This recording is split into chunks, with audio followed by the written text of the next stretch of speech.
ప్రతి నెల కూడా ఇస్తున్నారా? అలాగనే కాకుండా ప్రతి రైతుకు కూడా 20,000 రూపాయలు ఇస్తానన్నారు. ఎక్కడైనా ఇవ్వటం జరుగుతుందా?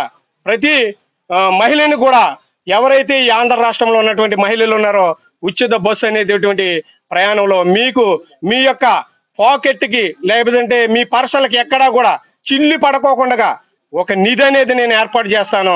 మీరు ఎవ్వరూ కూడా ఖర్చు పెట్టుకోకలేదు, అది కూడా నేను ఉచిత బస్సు అనేది మీకు ఏర్పాటు చేస్తానని చెప్పడం జరిగింది చంద్రబాబు నాయుడు గారు. అదేమన్నా చేయటం జరుగుతుందా?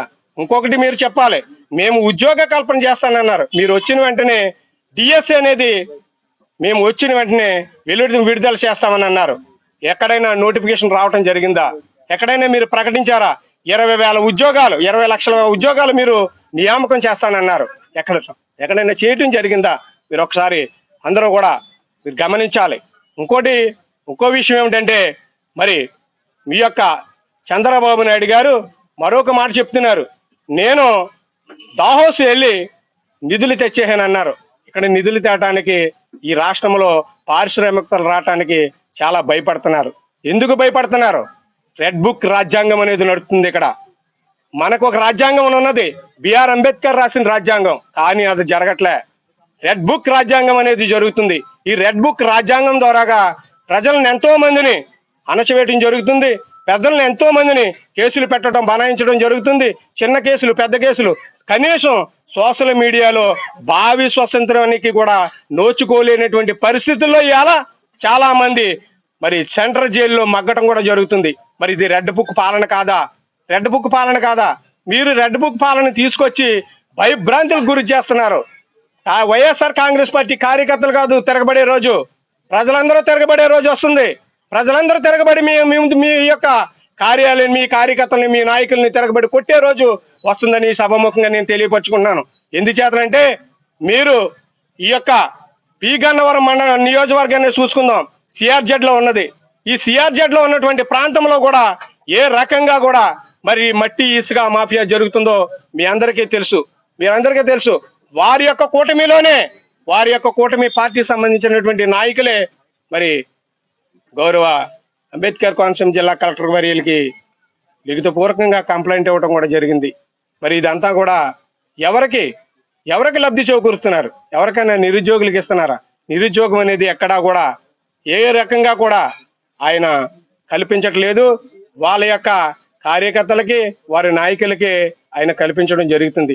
అట్లాగనే కాకుండా మన గౌరవ మా 5 నాయకులు జగన్మోహన్ రెడ్డి గారు ఫిషింగ్ హార్బర్లని, అలాగే షిప్ హార్బర్లని ఎన్నట్లో కూడా ఆయన ఏర్పాటు చేయడం జరిగింది. దాని ద్వారాగా ఎంతో మంది నిరుద్యోగ యువకులకు ఉద్యోగ కల్పించాలనేటువంటి సదుద్దేశంతో ఆయన యొక్క అటు వాడల రేవులను, ఇటు హార్బర్లు కూడా నిర్మాణం చేస్తే దానిని ప్రైవేటు వ్యక్తులకి కట్టబెట్టేటువంటి పరిస్థితి ఈవేళ ఇప్పుడున్నటువంటి కూటమి పాలన అధ్యక్షులు చంద్రబాబు నాయుడు గారు ఆయన పూనుకోవటం జరుగుతుంది. అలాగనే కాకుండా మనకు మెడికల్ కాలేజీలు ఉన్నవి. ఆ రోజు ఉన్నటువంటి ముఖ్యమంత్రి వర్యులు జగన్మోహన్ రెడ్డి గారు, మా అధినాయకులు జగన్మోహన్ రెడ్డి గారు 17 కాలేజీలకు రూపకల్పన చేస్తే దాంట్లో సుమారుగా 7 కాలేజీలని పూర్తి చేసిన దాఖలాలు ఉన్నవి. మరి ఆ కాలేజీలు పూర్తి చేస్తే ఈవేళ భారత ప్రభుత్వం కేంద్ర రాష్ట్రం మరి మనకి 5,000 చిల్లర మెడికల్ సీట్లు ఇస్తే దానిని మాకు అక్కర్లేదు అని వెనక్కి పంపించినటువంటి దాఖలాలు అయితే ఈ కూటమి ప్రభుత్వ ముఖ్యమంత్రి వర్యులు చంద్రబాబు నాయుడు గారు ఎంటడం జరిగింది. మరి అది ఇలా నిరుద్యోగులకి, మరి ఇక్కడ ఉన్నటువంటి పేద బీద బడుగు బలహీన వర్గాల వారికి వాళ్ళ నోట్లో మట్టి కొట్టినట్టే కదా. వాళ్ళు చదువుకున్న చదువుకి ఎక్కడా కూడా మరి వాళ్ళని వెనక్కి పంపించడమే కదా. మరి అలాంటిది ఈవేళ ప్రైవేటు వ్యక్తులు అదే కాలేజీలని, ఏదైతే మెడికల్ కాలేజీలు ఉన్నావో ఆయన సంబంధించినటువంటి ఎవరైతే క్వార్టర్ ఉన్నదో ఆ క్వార్టర్ వాళ్ళందరికీ కూడా కట్టబెట్టడానికి సిద్ధంగా ఉన్నటువంటి ప్రభుత్వం ఈ యొక్క కూటమి ప్రభుత్వం. ఈ చంద్రబాబు నాయుడు గారు యొక్క అందరూ యొక్క స్నేహితులు, వారి యొక్క మిత్ర బృందం కూడా దీని మీద పెద్ద కుట్ర జరుగుతుంది, చాలా పెద్ద కుట్ర జరుగుతుంది. మరి ఇదంతా కూడా మీరు గమనించాలి, ఇదంతా కూడా ఆలోచించాలి. ప్రజలు ఆలోచించి దీని మీద ఏ రకంగా ఉద్యమం చేయాలో మీరందరూ ప్రజల నుంచే ఉద్యమం రావాలి. ఇలాంటి పాలన సాగిస్తున్నటువంటి నాయకుడు చంద్రబాబు నాయుడు గారు. మరి ఇలాంటి పాలన జరుగుతుంది. ఇవాళ సూపర్ 6 అనేది చేతులు ఎత్తేస్తున్నారు. ఆయన మొట్టమొదటి అసెంబ్లీ సమావేశంలో అన్నాడు, సూపర్ 6 చూస్తుంటే భయమేస్తుంది అన్నారు. కానీ మా నాయకుడు ఒక మాట చెప్పారు, నీతికి నిజాయితీకి నిలువుటద్దం మరి జగన్మోహన్ రెడ్డి గారు. ఎందుచేతనంటే విలువలకు విశ్వసనీయతకు పుట్టినిల్లు వైఎస్ రాజశేఖర రెడ్డి గారు, దివంగత నేత వైఎస్ రాజశేఖర రెడ్డి గారి కుటుంబం. ఆయన ఒక మాట అన్నాడు, మేనిఫెస్టో అంటే ఒక భగవద్గీత, ఒక బైబిల్, ఒక ఖురాన్. దీన్ని నేను నమ్మే నేను యొక్క మేనిఫెస్టోని విడుదల చేస్తున్నానని సిద్ధం సభలో, దెందురులో మొట్టమొదటి సభలో ఆయన మాకు ఈ ఏరియాలో ప్రకటించడం జరిగింది. ఏమని అన్నాడు ఆయన ఆ రోజు, నేను చేసేదే చెప్తాను, మీరు కానీ ఇప్పుడు కానీ ఈ యొక్క కూటమి ప్రభుత్వం చంద్రబాబు నాయుడు గారికి ఓటు వేస్తే చంద్రముఖిని లేపినట్టేనని చెప్పడం జరిగింది. ఆయన ఆ రోజు చంద్రముఖిని లేపి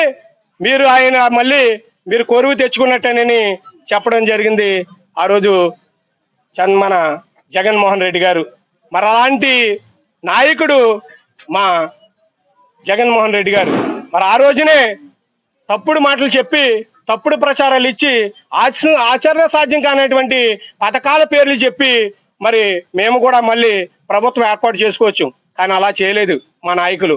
ఏం చెప్పారంటే, నేను చేసిందే చేస్తాను, నేను చెప్పిందే నేను చేస్తాను తప్ప వేరేది నేను చేయనని ఆయన ఆ రోజు సభముఖంగా అందరి మంజిన